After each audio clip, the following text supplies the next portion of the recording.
বিশেষ করে যারা র্যাব, এনএসআই, ডিজিএফআই এবং সেনাবাহিনীতে আছে, সেটা বাংলাদেশের জাতীয় নিরাপত্তার জন্য কি কতটুকু কি প্রভাব রাখবে সেটা যারা আরো ভালো বুঝেন তারা চিন্তা করে দেখেন।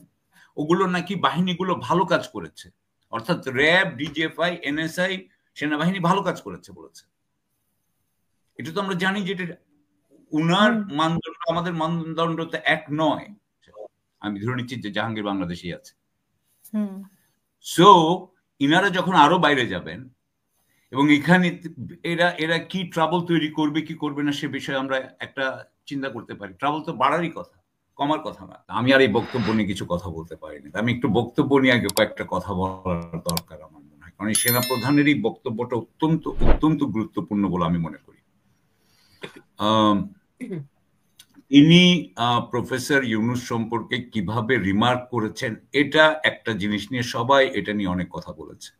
বিডিআর এর ব্যাপার উনি বলেছেন ফুল স্টপ, এটা নিয়েও সবাই এটা নিয়ে কথা বলেছে এবং এগুলো নিয়ে অনেক কে করা হচ্ছে। আমি বাকি দুটো জিনিস নিয়ে কথা বলতে চাই।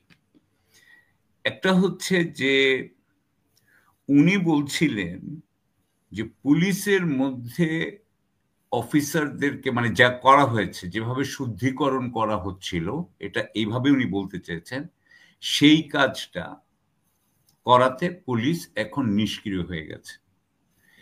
এইটা ডিজিএফআই, এনএসআই, সেনাবাহিনী, র্যাব এখানে করা যাবে না। অর্থাৎ হাসিনার সময়, শেখ হাসিনার সময় যে যেরকম অপরাধী করে থাকুক তাকে কিন্তু ধরতে উনি দিতে রাজি নন।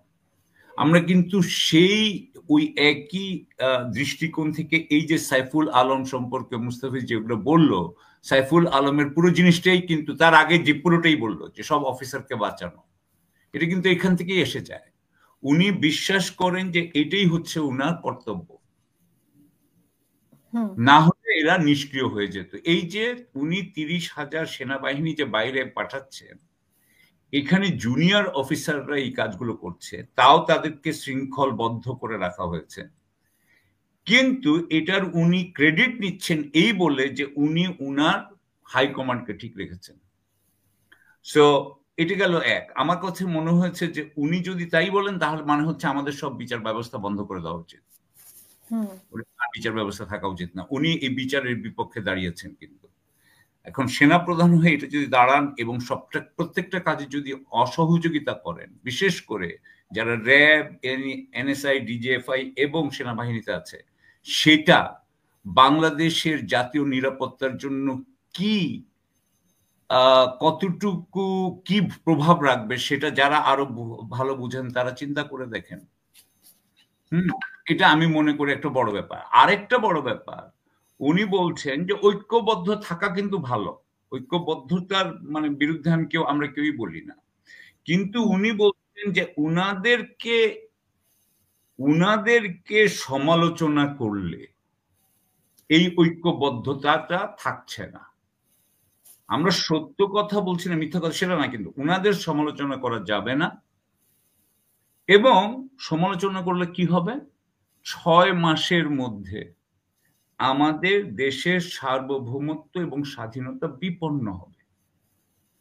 বাংলাদেশের সেনা প্রধান যখন দেশের জনগণকে বলেন সরাসরি প্রত্যক্ষভাবে, এখন এই কথা ঘোরানোর দরকার, এটা জাতীয় ভাষণ দিচ্ছিলেন উনি উনার ইউনিফর্ম পরে, উনি বলছেন 6 মাসের মধ্যে আমাদের জাতীয় নিরাপত্তা মানে আমাদের স্বাধীনতা এবং সার্বভৌমত্ব বিপন্ন হবে।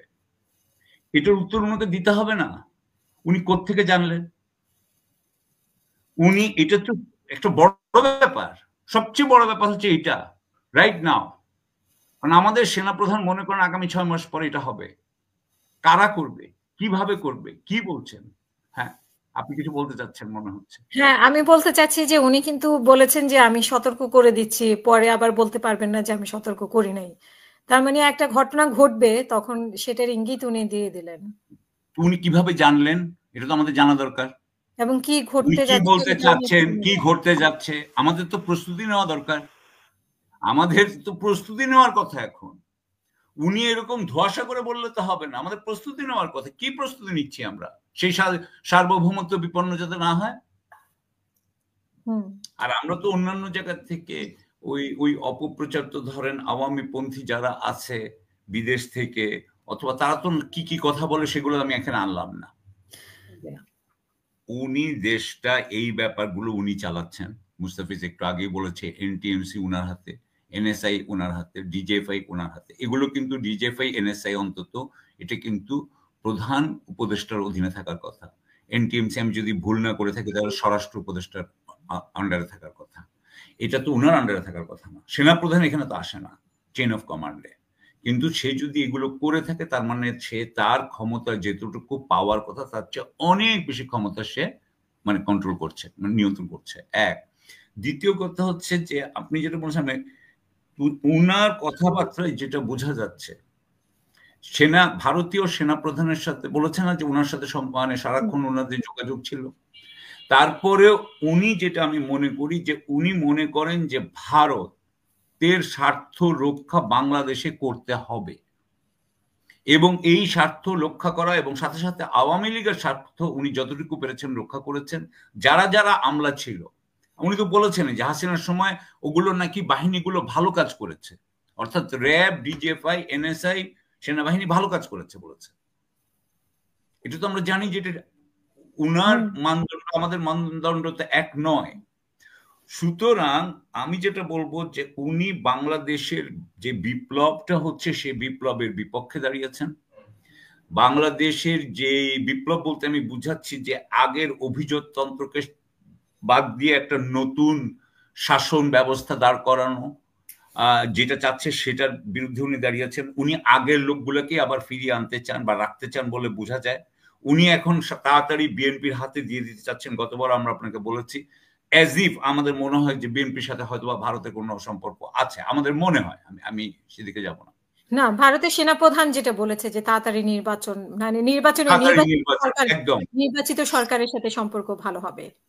এবং সুবীর ভৌমিক সেও কিন্তু এই নির্বাচন এবং ইয়ে নিয়ে কথা বলেছে। আপনার সেনাপ্রধানের কি কি করবে সেটা আগের থেকে বলে দিয়েছে, তারপরে কিন্তু সেনাপ্রধানের বক্তব্য এসেছে। সো আমি এখানে বলবো যে বাংলাদেশের, আমি অত্যন্ত দুঃখের সাথে আমি বলতে চাই, বাংলাদেশের সেনাপ্রধান যিনি, তিনি গত 15 বছর ধরে যে সমস্ত মানুষের সাথে সাথে একসাথে উঠে এসেছেন, 15 বছরের ওনার কেরিয়ার আছে না, 15 বছরই ওনারা একসাথে সব উঠে এসেছেন না, সব জেনারেল হয়েছেন না, একজন ডিজিএফআই এবং নানান পজিশনে গিয়েছেন। উনাদের প্রতি তার যেই কৃতজ্ঞতা বোধ আছে, তার যে ক্যামেরাডারি আছে, উনি তাদেরকে ধরতে দিবেন না। সেই দিক দিয়ে আমি মনে করি যে আমরা কিন্তু এই যে যারা বাইরে চলে যাচ্ছে, যেমন ধরেন আপনি কিছুদিন আগে দেখলেন যে বেনজির আহমেদ আর এখানে জাহাঙ্গীর কথা বলছে, আমি ধরে নিচ্ছি যে জাহাঙ্গীর বাংলাদেশেই আছে। সো ইনারা যখন আরো বাইরে যাবেন এবং এখানে এরা কি ট্রাবল তৈরি করবে কি করবে না সে বিষয়ে আমরা একটা চিন্তা করতে পারি। ট্রাবল তো বাড়ারই কথা, কমার কথা না। সো এইভাবে কিন্তু উনি কিন্তু বাংলাদেশের জন্য ঝুঁকি তৈরি করছেন।